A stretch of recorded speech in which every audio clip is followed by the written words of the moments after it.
Junho de 1942. O sol escaldante da Eurásia banhava as vastas e empoeiradas estepes, um palco onde o destino da Segunda Guerra Mundial parecia prestes a ser selado. Após um inverno brutal que havia congelado não apenas o solo, mas também as ambições da Wehrmacht na frente oriental, a máquina de guerra alemã preparava-se para desferir seu golpe mais audacioso e decisivo. No epicentro desta tempestade de aço e fogo, erguia-se o 6º Exército Alemão. Esta não era uma unidade qualquer, era a personificação da doutrina da Blitzkrieg, a força de ataque mais pesada, mais bem equipada e mais experiente que o mundo já havia testemunhado reunida sob um único comando. Imagine uma formação militar colossal, composta por mais de 300 mil homens, divididos em aproximadamente 20 divisões de elite, cada uma delas um testemunho da eficiência e brutalidade alemãs. Pense em milhares de peças de artilharia, desde os morteiros leves que acompanhavam a infantaria até os monstruosos canhões de cerco capazes de pulverizar fortificações e centenas de tanques Panzer de última geração, todos operando em uma sinfonia mortal com o apoio aéreo incessante da Luftwaffe. O 6º Exército era, sem dúvida, o martelo da Alemanha. Onde quer que ele atingisse, as linhas inimigas desintegravam-se e a resistência adversária era esmagada com uma ferocidade implacável. Seus veteranos haviam subjugado a Europa Ocidental em questão de semanas e carregavam a confiança inabalável de que nada no mundo poderia detê-los. A missão que lhes foi confiada na Operação Azul, Fall-Blau, era de uma magnitude estratégica sem precedentes: avançar centenas de quilômetros através das inóspitas estepes russas, cruzar os poderosos rios Don e Volga e assegurar o flanco da ofensiva principal que visava capturar os vitais campos de petróleo do Cáucaso. O objetivo final, um ponto aparentemente secundário no vasto tabuleiro de xadrez da guerra, era uma cidade industrial que, ironicamente, carregava o nome do líder soviético, Stalingrado. O que ninguém poderia prever naquele verão radiante de 1942 era que a marcha aparentemente triunfal do 6º Exército não seria apenas uma demonstração de poder militar, mas o início de uma descida inexorável aos infernos, um calvário que mudaria para sempre a face da guerra e selaria o destino de milhões. Este documentário se propõe a analisar a anatomia deste gigante militar, a decompor sua ordem de batalha, a tecnologia de suas armas e, crucialmente, as decisões estratégicas e políticas tomadas em Berlim que transformaram a unidade mais poderosa da história em uma força cercada, faminta e, por fim, condenada. Esta é a história da ascensão fulgurante e da queda catastrófica do 6º Exército Alemão. Uma lição indelével sobre os limites do poder humano e a futilidade da arrogância militar.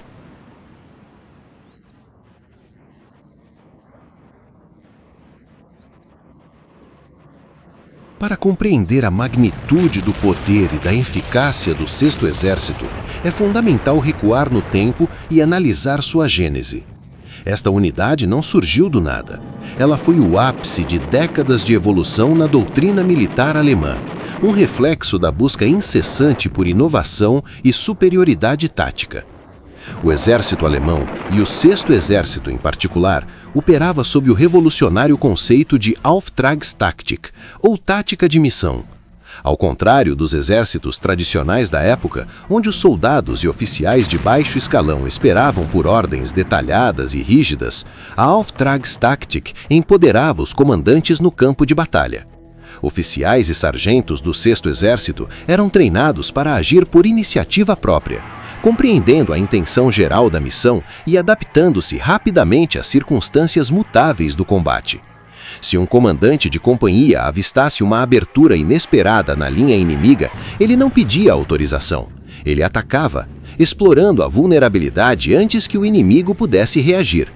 Essa agilidade mental, combinada com uma disciplina férrea, tornava o 6º Exército imprevisível, adaptável e, acima de tudo, letal. A unidade foi forjada no fogo das campanhas iniciais da Segunda Guerra Mundial, notavelmente na campanha da França em 1940. Sob o comando do general Feldmarschall Walter von Reichenau, um general carismático, mas implacável, o 6º Exército foi a ponta de lança que quebrou a resistência belga e forçou as forças aliadas a uma retirada desesperada para Dunkerque. Quando os homens do 6º Exército marcharam vitoriosos por Paris, sentiam-se invencíveis. Eles não eram meros soldados, eram técnicos da guerra, especialistas em táticas de armas combinadas que sabiam exatamente como coordenar infantaria, blindados, artilharia e engenheiros para esmagar qualquer fortificação ou linha defensiva. A experiência adquirida nessas campanhas iniciais solidificou sua reputação como uma força de elite, capaz de superar qualquer desafio. No início de 1942, uma mudança crucial ocorreu no comando. Com a saída de Reichenau, o general Friedrich Paulus assumiu a liderança. Paulus era um contraste fascinante em relação ao seu antecessor. Ele não era um general de campo impetuoso, conhecido por liderar da linha de frente. Em vez disso, Paulus era um intelectual da logística, um estrategista meticuloso que preferia a precisão dos mapas e tabelas de suprimentos aos discursos motivacionais. Sob sua liderança, o 6º Exército transformou-se em uma máquina de precisão ainda maior. Cada grama de combustível, cada projétil de artilharia e cada peça de reposição para os tanques eram contabilizados com o rigor germânico. Essa obsessão pela organização e pela logística seria vital para a Operação Azul, pois o 6º Exército teria que avançar por um território vasto e hostil, onde as linhas de suprimento se estenderiam por milhares de quilômetros, tornando a manutenção um desafio hercúleo. Paulus garantiu que o 6º Exército fosse a unidade prioritária para receber os mais recentes tanques Panzer IV, equipados com canhões de alta velocidade capazes de perfurar a blindagem dos temíveis T-34 soviéticos a distâncias seguras, conferindo-lhes uma vantagem tecnológica crucial. O exército, sob sua batuta, era uma fortaleza móvel, autossuficiente e letal. Ao iniciar a ofensiva de verão em 1942, o 6º Exército possuía uma estrutura que faria qualquer comandante moderno tremer de admiração. Sua espinha dorsal era composta por divisões de infantaria veteranas, como a 71ª, 76ª e a 295. Homens que haviam marchado desde as fronteiras da Polônia, que tinham uma coesão interna forjada em 1000 batalhas, e que eram capazes de suportar as mais duras provações. Mas o verdadeiro poder de choque vinha de suas divisões Panzer e motorizadas.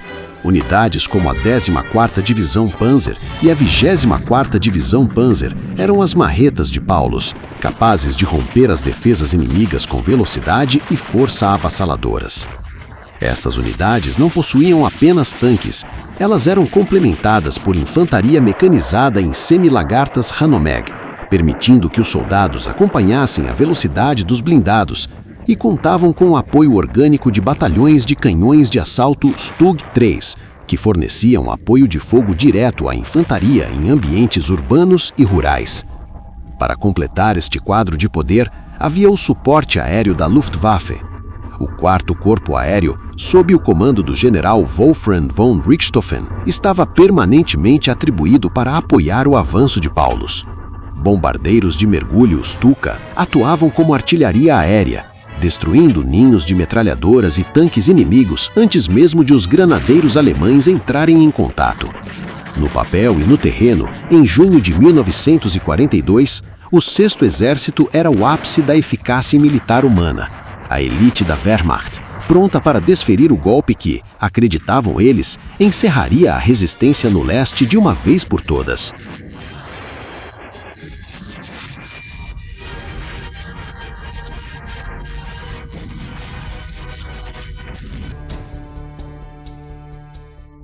Em 28 de junho de 1942, o 6º Exército recebeu o sinal verde para a Operação Azul. O que se seguiu foi uma das demonstrações mais puras e brutais de guerra relâmpago já registradas na história militar. Enquanto o sol de verão secava a lama do inverno Transformando as vastas estepes russas em uma autoestrada empoeirada, os blindados alemães avançavam com uma velocidade vertiginosa. O avanço inicial foi estonteante.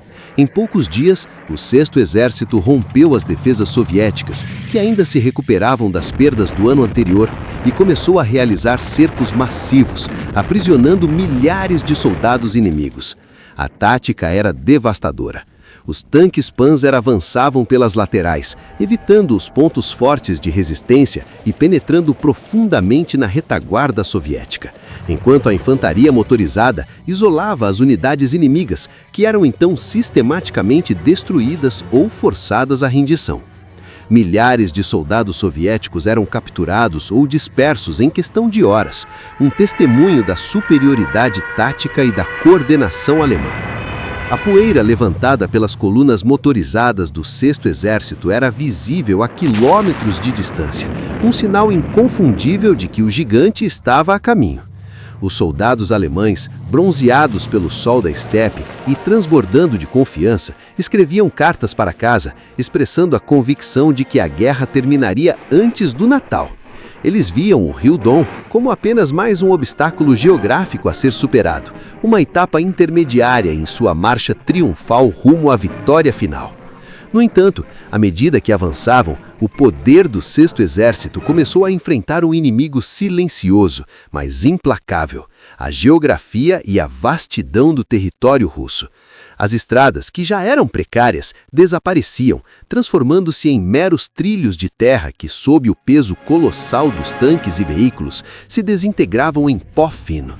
Este pó onipresente infiltrava-se nos motores, causando falhas mecânicas constantes e exigindo manutenção exaustiva. Paulus, o mestre da logística, trabalhava dia e noite para garantir que os comboios de caminhões, que vinham de bases distantes na Polônia e na Ucrânia, conseguissem manter o ritmo, transportando suprimentos essenciais através de distâncias cada vez maiores. O calor era insuportável, frequentemente atingindo 40 graus Celsius, e a água tornou-se tão preciosa quanto a munição. Apesar dessas adversidades, a moral das tropas permanecia inquebrável, alimentada pela crença na vitória iminente. Em meados de julho, o 6º Exército alcançou o grande cotovelo do Rio Don. Aqui, travaram batalhas de tanques colossais, como a de Kalash, onde destruíram centenas de blindados soviéticos em um espaço de poucos dias, demonstrando sua superioridade tática e tecnológica. O caminho para o Volga estava aberto. O alto comando da Wehrmacht estava eufórico. Parecia que o 6º Exército estava prestes a cumprir a promessa de uma vitória total e decisiva. Em agosto de 1942, as unidades de vanguarda do 6º Exército, lideradas pela 16ª Divisão Panzer, alcançaram as margens do rio Volga, ao norte de Stalingrado. Pela primeira vez, os soldados alemães viram a silhueta da cidade industrial se estender-se ao longo da margem ocidental do rio. Era uma visão impressionante. Fábricas gigantescas, prédios de apartamentos modernos e o rio mais longo da Europa correndo imponente. Neste momento crucial, Berlim tomou uma decisão que selaria o destino do 6º Exército. Em vez de apenas cercar a cidade e cortá-la do resto da União Soviética, Hitler e o OKH, Oberkommando des Heeres, Alto Comando do Exército, ordenaram que o 6º Exército capturasse a cidade rua por rua, prédio por prédio. Eles queriam uma vitória simbólica sobre a cidade que levava o nome de seu inimigo, um golpe de propaganda que humilharia Stalin e desmoralizaria a União Soviética. Foi o erro fatal. O 6º Exército, uma unidade desenhada e treinada para a guerra de movimento e manobra em campo aberto, estava prestes a ser lançado em um moedor de carne urbano onde seu poder tecnológico e sua velocidade seriam anulados. O gigante estava prestes a entrar em uma armadilha de aço e concreto da qual nunca mais sairia.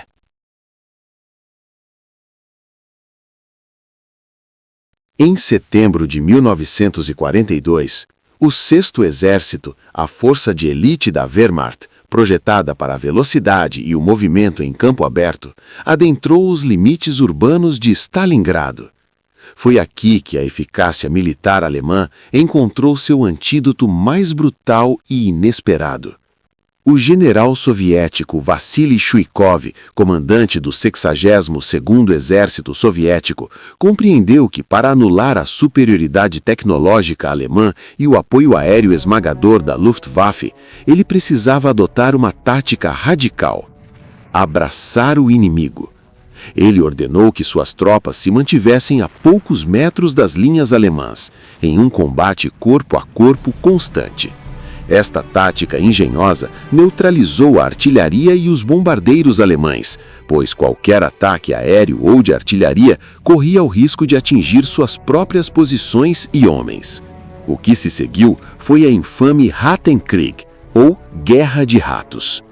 O 6º Exército, antes uma força coesa e imparável, viu-se fragmentado em milhares de pequenos combates brutais. Divisões Panzer orgulhosas, acostumadas a varrer quilômetros de território em um dia, agora lutavam desesperadamente por um único quarto em um prédio em ruínas, por uma fábrica destruída ou por uma barricada de escombros. O poder de fogo avassalador dos tanques tornou-se inútil contra inimigos escondidos em esgotos, porões ou atrás das grossas paredes de concreto das fábricas Tubo Vermelho e barricadas. Cada metro avançado era pago com centenas de vidas em um combate de desgaste primitivo e sangrento. Os soldados do 6º Exército, habituados a vitórias rápidas e manobras amplas, começaram a sentir o peso psicológico de uma luta sem fim, onde a morte espreitava em cada esquina e a linha de frente era indistinguível da retaguarda. O pó dos escombros, a fumaça e o cheiro de morte infiltravam-se em tudo, na comida, nas feridas abertas e, mais insidiosamente, nas mentes dos homens, corroendo a moral e a disciplina. Enquanto Paulus concentrava quase todas as suas forças no combate urbano dentro da cidade, ele cometeu um erro estratégico fatal, que o alto comando em Berlim, obcecado pela captura simbólica de Stalingrado, ignorou perigosamente. Os flancos do 6º Exército, estendidos por centenas de quilômetros, estavam protegidos por tropas aliadas de Romênia, Hungria e Itália. Essas unidades, embora corajosas, não possuíam o mesmo nível de equipamento, treinamento ou motivação das tropas alemãs. Seus armamentos eram frequentemente obsoletos e sua capacidade de resistir a um ataque massivo era limitada. O comando soviético, sob a genialidade estratégica de Georgy Zhukov e Alexander Vassilevsky, percebeu essa vulnerabilidade. Em 19 de novembro de 1942, em meio a uma violenta tempestade de neve que mascarava os movimentos das tropas, iniciou-se a Operação Urano. Pinças soviéticas maciças, compostas por centenas de milhares de homens e milhares de tanques, esmagaram os flancos do 6º Exército, quebrando as defesas romenas e húngaras com uma facilidade alarmante. Em apenas 4 dias, as duas pontas da ofensiva russa encontraram-se em Kalash, a oeste de Stalingrado. O destino estava selado. O 6º Exército, com cerca de 270 mil homens na época, estava completamente cercado.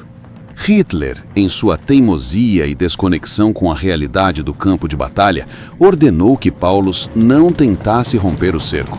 Ele garantiu que a Luftwaffe, sob o comando de Hermann Göring, conseguiria suprir o exército através de uma ponte aérea.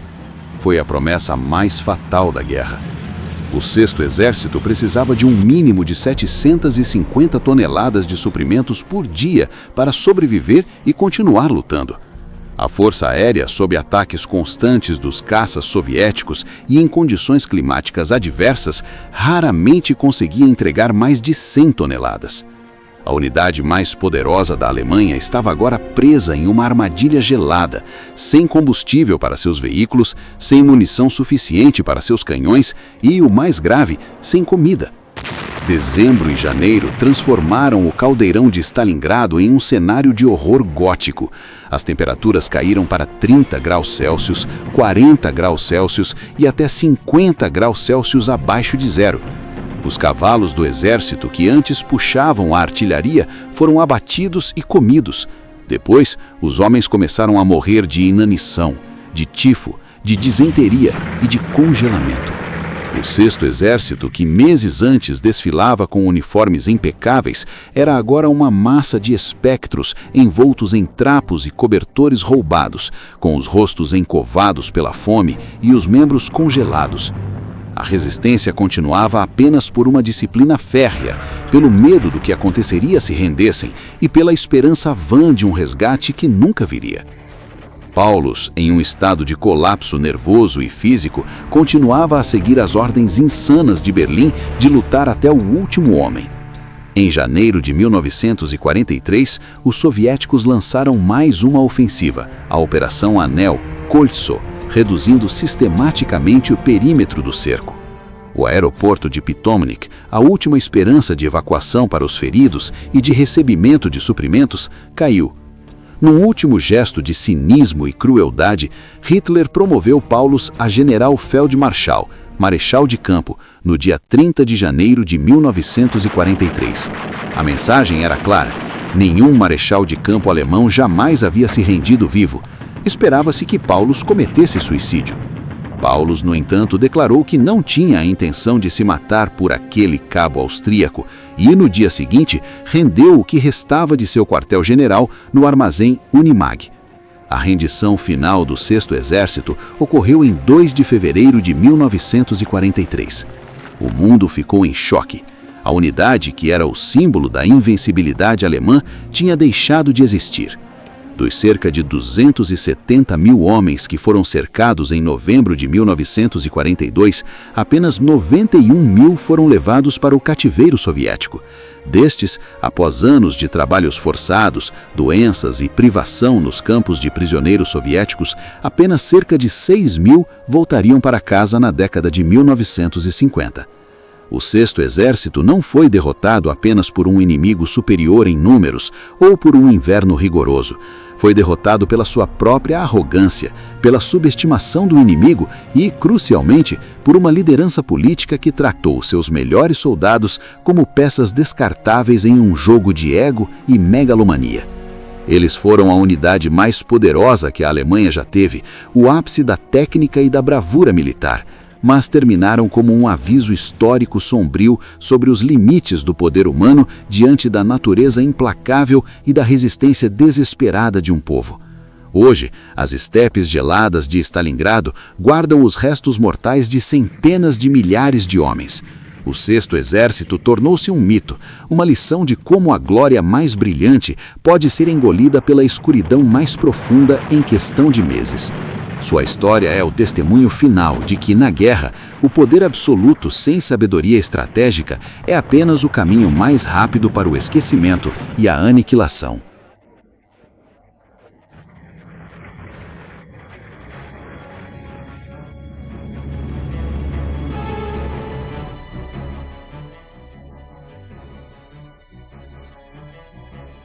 A queda do Sexto Exército em Stalingrado não foi apenas uma derrota militar. Foi um cataclismo estratégico e psicológico que ressoou por toda a Alemanha e pelo mundo. Para o Terceiro Reich, representou o fim do mito da invencibilidade da Wehrmacht e o início de uma longa e dolorosa retirada em todas as frentes. A propaganda nazista, que antes celebrava as vitórias esmagadoras, foi forçada a reconhecer uma derrota de proporções épicas, embora tentasse disfarçá-la como um sacrifício heróico. A perda de um exército inteiro, incluindo alguns dos seus melhores generais e mais de 300 mil homens, foi um golpe do qual a Alemanha nunca se recuperaria totalmente. A capacidade de lançar grandes ofensivas no leste foi severamente comprometida e a iniciativa estratégica passou definitivamente para as mãos soviéticas. Para a União Soviética, a vitória em Stalingrado foi um ponto de virada monumental. Não apenas demonstrou a resiliência e capacidade de sacrifício do povo soviético, mas também provou que o Exército Vermelho era capaz de derrotar as forças alemãs em larga escala. A moral das tropas e da população civil soviética disparou, e a confiança na vitória final foi restaurada. Stalingrado tornou-se um símbolo de resistência e heroísmo, um farol de esperança em meio à escuridão da guerra. A batalha também teve um impacto significativo nas relações internacionais. Os aliados ocidentais, que observavam com apreensão a luta no leste, viram em Stalingrado a prova de que a União Soviética era um parceiro capaz e determinado na luta contra o eixo. A pressão para abrir uma segunda frente na Europa Ocidental aumentou e a cooperação entre os aliados se intensificou. Além das consequências militares e políticas imediatas, Stalingrado deixou um legado duradouro na história da guerra. Ela demonstrou a importância da logística em campanhas de longa duração, a vulnerabilidade de exércitos superestendidos e a capacidade de um inimigo determinado de anular a superioridade tecnológica através de táticas inovadoras e sacrifício. A Guerra de Ratos de Chuikov tornou-se um estudo de caso em combate urbano e a Operação Urano um exemplo clássico de cerco e aniquilação. A imagem dos soldados alemães congelando e morrendo de fome nas ruínas de Stalingrado serve como um lembrete sombrio das consequências da arrogância e da falta de realismo estratégico. O 6º Exército Alemão, outrora o epítome da Blitzkrieg e da invencibilidade, transformou-se em um símbolo da derrota e do sofrimento. Sua história é um testemunho da brutalidade da guerra e da capacidade humana de cometer erros catastróficos. Mas é também uma história de resiliência, de sacrifício e da capacidade de um povo de se levantar contra a adversidade. Stalingrado não foi apenas uma batalha, foi um ponto de inflexão, um momento em que o curso da história foi alterado e o destino do mundo reescrito. A memória do 6º Exército e de sua queda serve como um aviso perpétuo sobre os perigos do extremismo, da megalomania e da guerra total. Que as lições de Stalingrado nunca sejam esquecidas.